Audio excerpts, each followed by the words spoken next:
What's going on, Wolves and Warriors? My name's Jay Stewart, and this is the Better Body Academy podcast, the #1 show for those looking to permanently overhaul their mind and body without dumb diets and unsustainable workout programs. We banish the fitness industry BS and replace it with science-backed strategies proven through countless client transformations. In the Better Body Academy, we help busy men and women around the world get unstuck and back into momentum so they start feeling strong and sexy again. Our mission is to transform 1 million lives, and you, my friend, could be next. And on that note, let's get straight into today's show.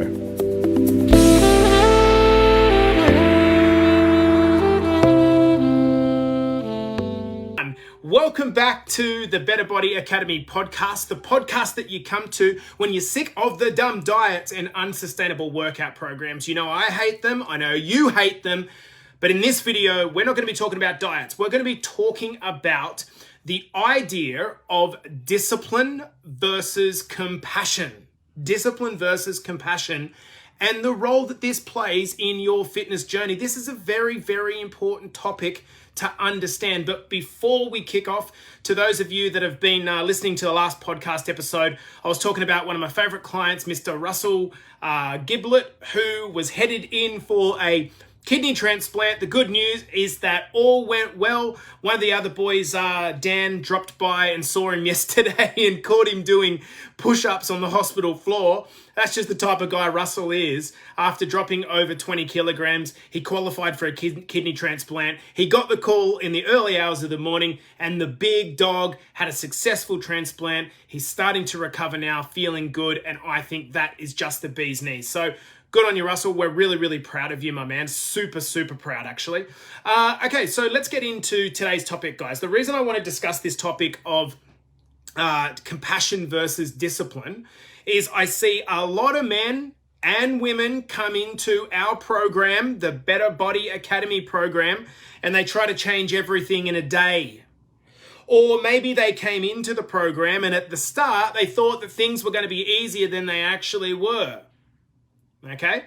But this is because of the conditioning of the bloody fitness industry. If you've been kind of following my stories for a while, I just rebel against the fitness industry. I hate the industry. The reason I hate it is I think it's full of supplement wankers that are trying to sell you stuff that doesn't work. And in addition to that, they're scared to give people the actual solutions which are going to free themselves, because then you'd have to stop paying them. My goal is to help you get the answers to free yourself, and then you're going to tell all your friends about the academy, right?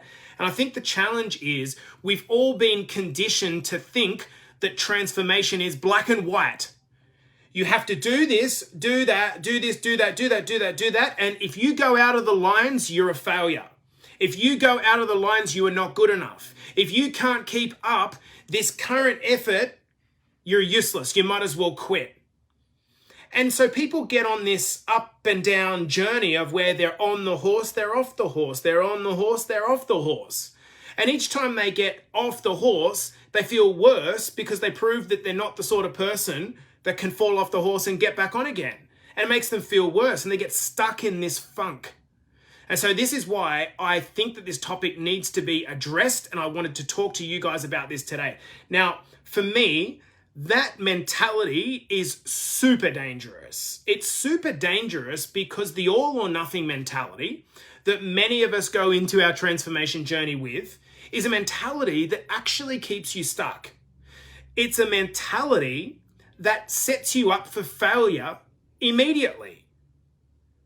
When you try to be perfect as opposed to focusing on slow daily progress, guess what? You're setting yourself up for something that's not possible. Not even the best people in the world are disciplined 100% of the year. So why would the average person who's got family, kids, and not 1,400 servants be able to be perfect? We've got to stop thinking of this mentality. Now, I want you to think a little bit like a 3-year-old doing his or her first coloring in, right? So dad or mum comes up and sees his or her 3-year-old doing the coloring in, and your son or daughter goes out of the lines, okay? You don't sit there and go, Johnny, Jennifer, what's wrong with you? You are useless. You went out of the lines. Are you dumb? Are you stupid? Of course you don't do that. You understand that not being perfect is part of the process. And so you, as the parent, give them a little bit of light coaching, and you do it in a nice delivery way of which you say, all right, little fella, or all right, little girl, keep in here and hold the pencil like this and maybe don't do this. You don't get ape shit at your kid for going out of the lines. Why do you do it with yourself? When you go out of the lines, why do you do it with yourself? You don't hate them. You accept that it's part of their process.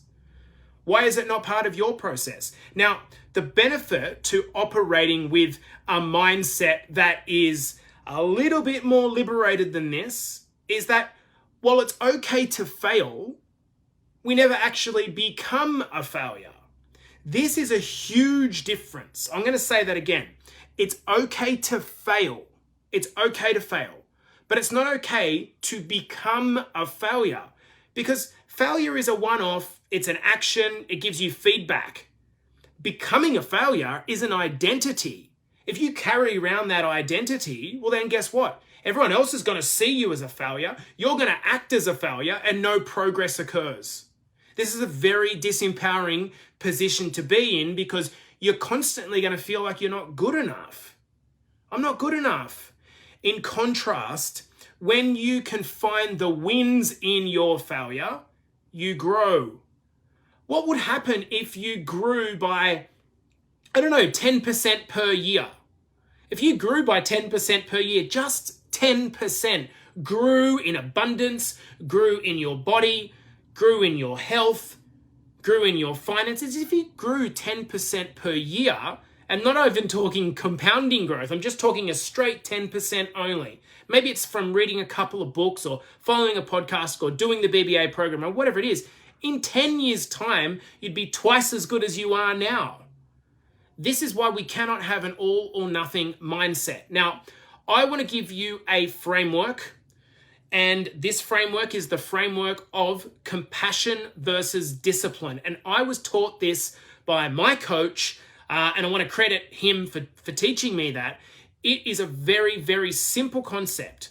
It's the idea that in your life, sometimes you're going to need to give yourself compassion.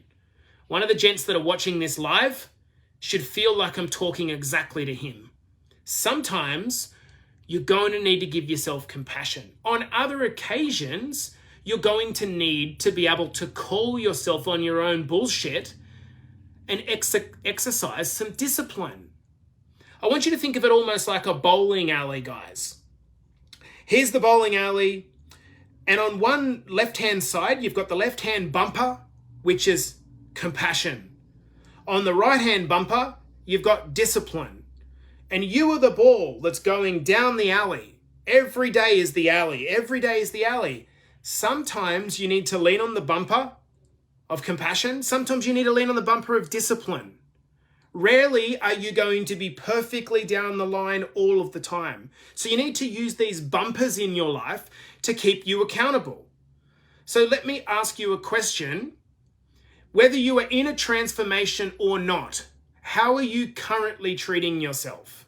Is there a little bit of kind of understanding when you make a mistake? Or do you just flash fry yourself?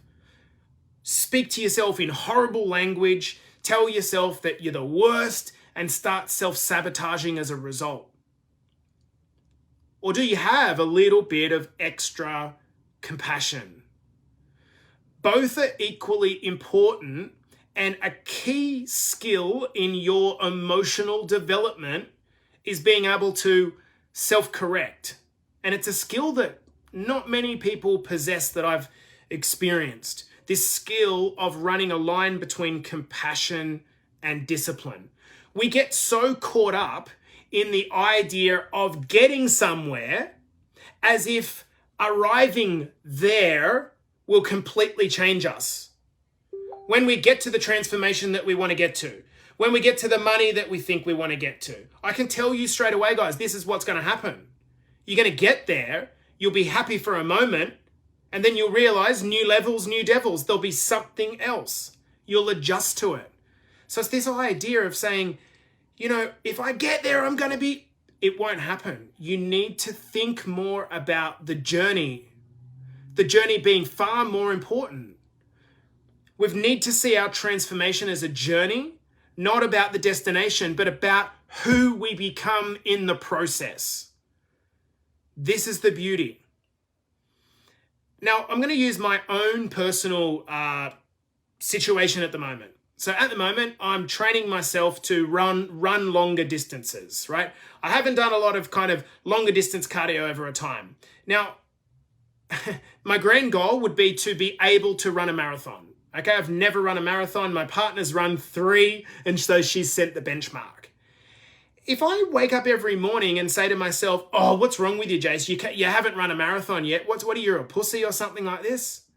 Or if I say, oh, yeah, good, great, Jace, you run 10 Ks, but that's not even a quarter of a marathon. What's wrong with you? Are you useless? This is the way that so many people treat. They step on the scales on a Sunday or a Saturday and they look at their results and they go, I'm a failure. Where is the compassion? Where is the attention to the journey, not the destination?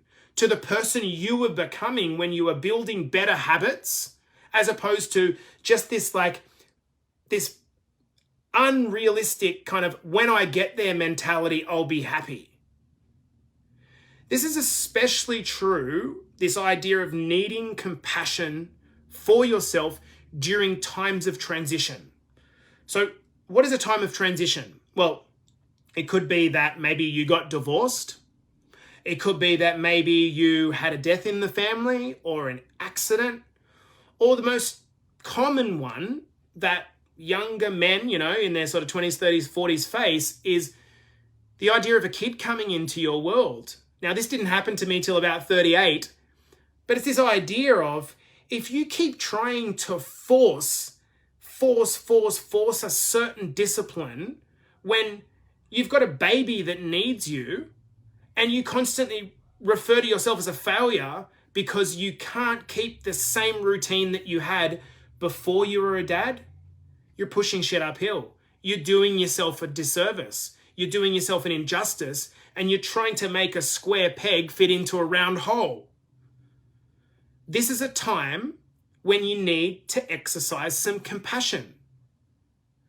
Compassion I see as the feeling or showing of some sympathy for yourself. That's it. The feeling or showing of some sympathy for yourself.